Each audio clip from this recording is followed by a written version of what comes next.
Donc bonjour, je suis Christine Corroy, je suis responsable du département textile et du site de Roanne sur lequel nous vous accueillons aujourd'hui avec plaisir. Et également, je suis enseignante en tissage. On peut se demander pourquoi le département textile d'ITEC est à Roanne. En fait, c'est une aventure qui remonte à un peu plus de 20 ans maintenant. Il faut savoir que Roanne est de tradition un bassin textile depuis fort longtemps.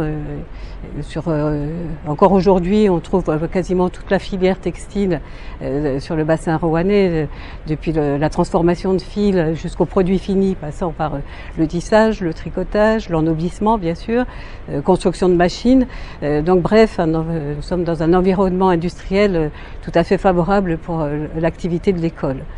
Et puis, il y a 20 ans, il y a eu un autre facteur, à savoir que la communauté de communes a cherché à développer de l'enseignement supérieur dans la ville de Roanne.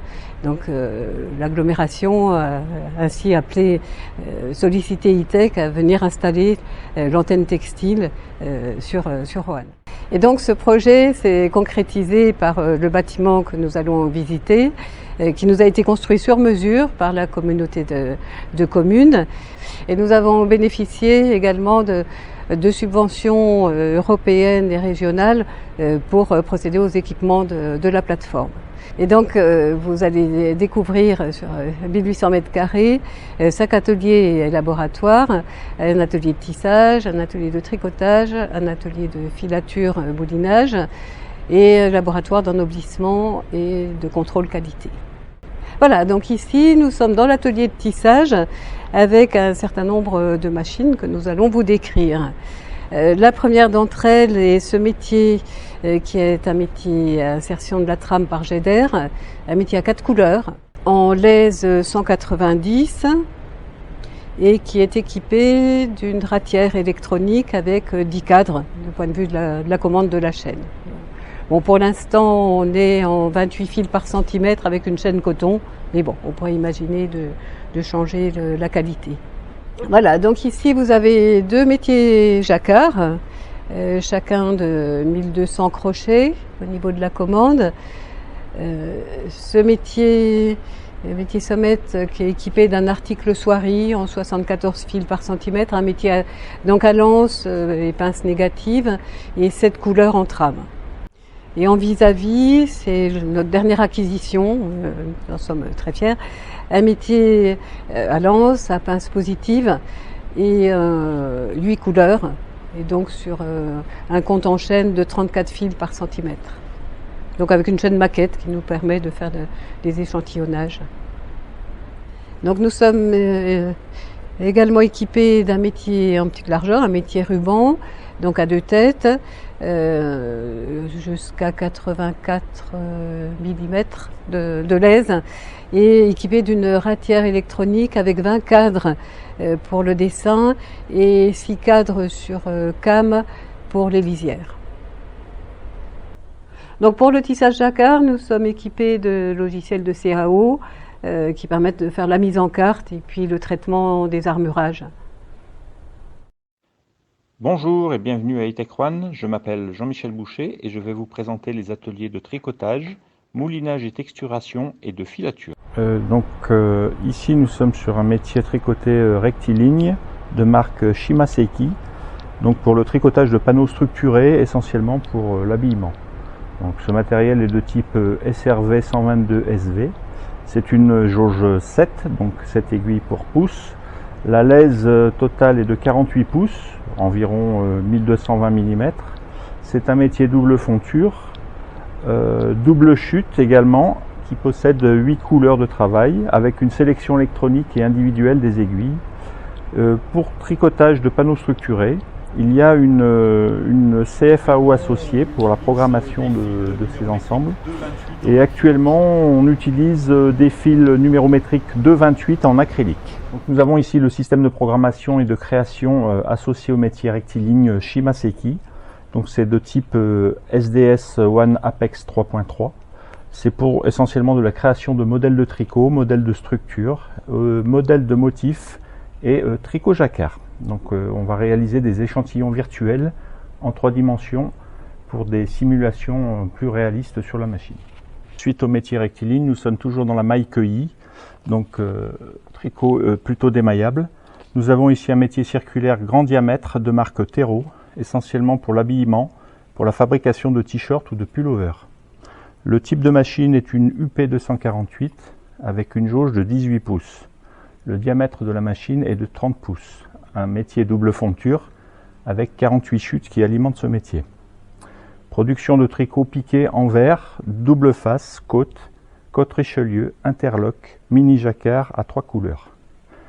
Équipé de fournisseurs positifs à réserve, actuellement monté en fil NM40 et NM50, en viscose et en acrylique. On peut voir par la suite l'enroulement du tricot tubulaire en pièces en général de 20 kg.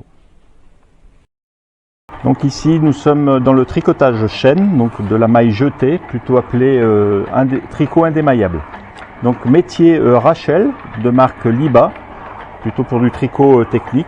Ici c'est un petit métier de type Racop TR6 avec une jauge 12, une largeur utile de 10 pouces, environ 250 mm. Il possède une fonture d'aiguille de type compound et nous avons la possibilité de travailler avec 6 barres à passettes. Actuellement le travail s'effectue avec 2 barres sur cette machine, enfilées en un plein, un vide, possédant chacune 108 fils en polyester 167 décitex texturé.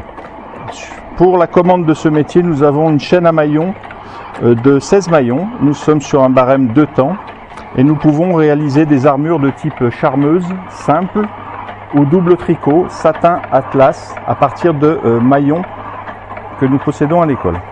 Donc c'est un métier pédagogique essentiellement pour l'échantillonnage. Métier crochet de marque Comez avec une CAO associée.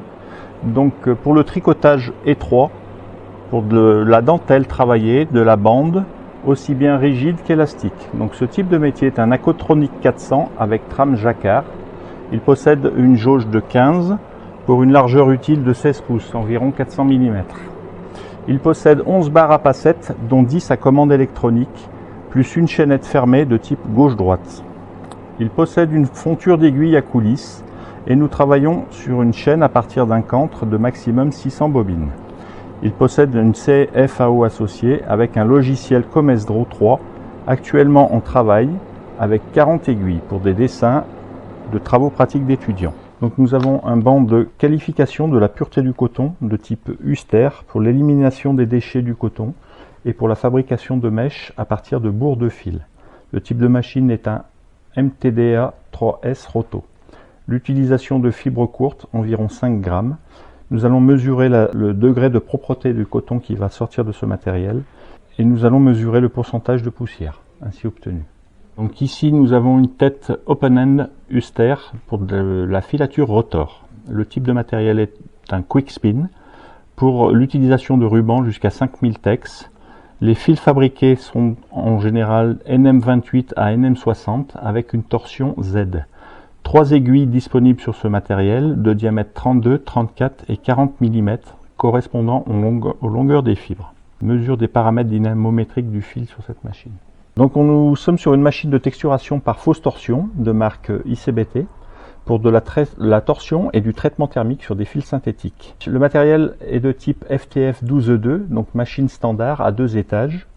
Nous avons 8 positions de travail pour une vitesse allant de 300 à 1200 mètres par minute. La machine est équipée de broches standard avec un empilage de disques allant de 1 plus 3 plus 1 à 1 plus 9 plus 1 avec des petits disques de diamètre 45, céramique ou polyuréthane. Machine équipée de fours de texturation de longueur de 2,25 m avec des températures allant de 160 à 230 degrés. Possibilité d'effectuer des entrelacements sur un ou plusieurs fils pour texturer des fils synthétiques en polypropylène, en polyester ou en polyamide. Le titre des fils finaux allant de 17 à 330 décitex sur ce matériel. Donc ici nous allons travailler sur du POI, donc du fil préorienté sorti de filature. Un fil plat donc qui va être texturé pour lui donner du gonflant, de la frisure et de l'élasticité pour que, une fois tricoté ou tissé, il ait une certaine texture, un certain toucher et un certain volume. Ici nous sommes sur un moulin de double guipage de marque ICBT, simple ou double couverture de fil élastique. Le type de machine est une G07EM. Nous avons 10 positions de travail pour travailler une âme élastique qui peut être des caoutchoucs naturels ou des élastomères allant de 11 à 2200 décitex. La machine possède 2 étages de couverture avec des fils de même ou différentes qualités allant de 8 à 220 décitex. Les tirages minimum du fil élastique étant de 3 et le maximum étant de 6. La vitesse maximum des broches étant de 22 000 tours par minute, essentiellement pour de la couverture de fil élastique. Ici nous sommes sur un petit métier de tricotage circulaire petit diamètre de type Tricolab. Donc actuellement nous travaillons avec une chute, mais il y a possibilité de travailler avec 6 chutes avec un système de rayures programmable. Les jauges de ce métier sont interchangeables, donc nous possédons une jauge de type 14, une jauge 24 et une jauge 7 pour le travail de différentes grosseurs de fil sur ce matériel. Nous allons pouvoir donc récupérer une chaussette que nous allons pouvoir travailler soit en teinture, soit directement pour des essais au laboratoire textile. Bonjour, je me présente, Fabien Roland, je suis ingénieur formateur à l'ITEC au niveau du département textile. Ici vous retrouvez dans le laboratoire textile au niveau de l'ennoblissement. L'ennoblissement textile, c'est l'ensemble des traitements qui permettent de valoriser le textile, de lui donner des propriétés, des fonctions spécifiques. Donc pour commencer, voilà un type de machine qu'on appelle un foulard. Un foulard d'après qui permet d'apporter des propriétés par des apprêts chimiques, c'est-à-dire déposer des produits chimiques pour donner des fonctions, par exemple de l'hydrofugation, de l'ignifugation, adoucir un textile. On a une ligne qui nous permet donc d'imprégner soit à la continue, c'est-à-dire que vous avez un rouleau de textile qui va défiler, alors c'est des textiles d'une largeur maximum de 30 cm, on imprègne et derrière on fait directement le séchage et la fixation. On peut aussi utiliser le foulard avec des cadres pour travailler des échantillons de à peu près 30 par 30 cm. Sur cette ligne, on peut faire aussi des traitements d'induction à la continue. On installe un système de racle qui nous permet de faire des dépôts entre 10 et quelques centaines de microns de différents produits pour apporter des caractéristiques au niveau d'une seule face du textile. Concernant l'induction, on peut aussi travailler avec des cadres sur des petits échantillons de à peu près 30 par 40 cm, avec aussi un système de racle qui nous permet de fonctionner sur ce principe. À la main, on règle une épaisseur et on peut déposer de façon précise le produit. Autre traitement que l'on peut réaliser dans le laboratoire, c'est de l'impression avec des cadres par sérigraphie. On peut travailler avec des cadres plats. Donc le principe est de préparer des pattes d'impression, de les déposer sur le cadre et de régler la pression, la vitesse pour réaliser des essais de couleurs. Pour la fixation des imprimés, on peut les fixer sur un vaporiseur qui nous permet de travailler aussi des échantillons de 30 par 40 sur les cadres, et on peut travailler en vapeur saturée ou vapeur surchauffée. On peut réaliser aussi des traitements par la technique que l'on appelle la technique discontinue ou technique par épuisement.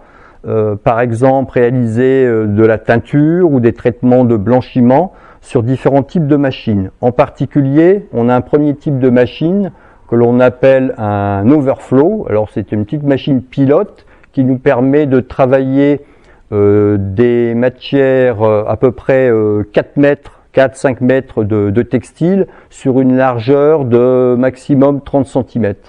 Donc un autre type de machine, c'est le gigère. Le gigère est une machine de teinture ou de préparation qui nous permet de réaliser les traitements au large sur des largeurs maximum 30 cm et travailler à peu près entre 5 et 10 mètres maximum de textile. Autre type de machine, c'est un autoclave. Un autoclave est une machine de teinture qui nous permet de travailler au large sur de petits temps souples perforés. Dans notre cas, on peut traiter des petites pièces qui font 14-15 cm de large maximum et quelques mètres de longueur. Nous avons des labos Matmatis qui nous permettent de faire des essais avec de petits échantillons de quelques grammes pour des mises au point de process, en particulier des mises au point de recettes de teinture. On peut contrôler donc la couleur des textiles grâce au spectrophotocolorimètre. Nous avons deux spectrophotocolorimètres Datacolor, un SpectraFlash 600+, qui permet aussi de mesurer les UV, et un SpectraFlash de SF300. Donc nous sommes dans le laboratoire de métrologie textile, laboratoire qui nous permet de faire un certain nombre de tests sur les textiles pour contrôler différentes caractéristiques. Les différents tests seront réalisés selon les normes NFEN ISO en vigueur. Nous avons un dynamomètre MTS qui nous permet de faire des contrôles de résistance mécanique, d'allongement à la rupture sur des fils ou des tissus. Nous avons deux types de cellules, une cellule 100 Newton et une cellule 5 kN. Donc nous pouvons contrôler la torsion des fils. Nous avons plusieurs types de torsiomètres. Nous avons aussi un éclatomètre MTS, un déchiromètre. Ici on trouve un imperméabilimètre AR type Vira. Nous avons ici un abrasimètre Martindale. Nous pouvons aussi mesurer le boulochage des textiles avec un RTPT. Nous pouvons mesurer l'autodéfroissabilité des textiles grâce au principe de l'angle rémanent. On peut tester la résistance au froissement des textiles grâce au flexomètre type Scrub. Nous pouvons tester la solidité des couleurs à différentes épreuves. En particulier, on peut faire le test au perspiromètre qui permet de déterminer la solidité des teintures à l'eau de mer et à la sueur. Et sur le Linitest, on peut déterminer la solidité des teintures au lavage, au nettoyage à sec et à l'eau de piscine. Pour déterminer la cotation des solidités des couleurs, on peut les réaliser avec les échelles des grilles sous cabine à lumière ou avec le spectrophotocolorimètre. Le croque-méter nous permet de tester la solidité des couleurs au frottement à sec ou frottement humide. La Vascator est une machine à laver normalisée qui nous permet de faire des solidités au lavage domestique, mais aussi de réaliser des tests de stabilité dimensionnelle. Voilà, mais écoutez, la visite s'achève ici. Visite virtuelle, nous espérons qu'elle vous aura donné envie de venir nous voir en vrai. Le cas échéant, on vous accueillera avec grand plaisir. Simplement, on peut rajouter que tous les équipements que vous avez découverts aujourd'hui sont à votre entière disposition pour de l'échantillonnage, de la caractérisation, du développement. Je dirais il y a trois formules possibles, soit en prestation classique où vous nous confiez vos projets, et c'est le personnel de l'ITEC qui fait le travail, ou bien c'est vous qui faites le travail, parce que sachez que tous ces matériels peuvent être mis à votre disposition en location, avec bien sûr un accompagnement au départ pour la prise en main du matériel. Et puis la troisième formule, c'est si vous embauchez un de nos étudiants en stage, sachez que lui ou elle peut faire le travail pour vous, dans la mesure où les étudiants passent tous sur le matériel de la plateforme. Voilà, donc usez-en, abusez-en, et puis on espère travailler bientôt avec vous.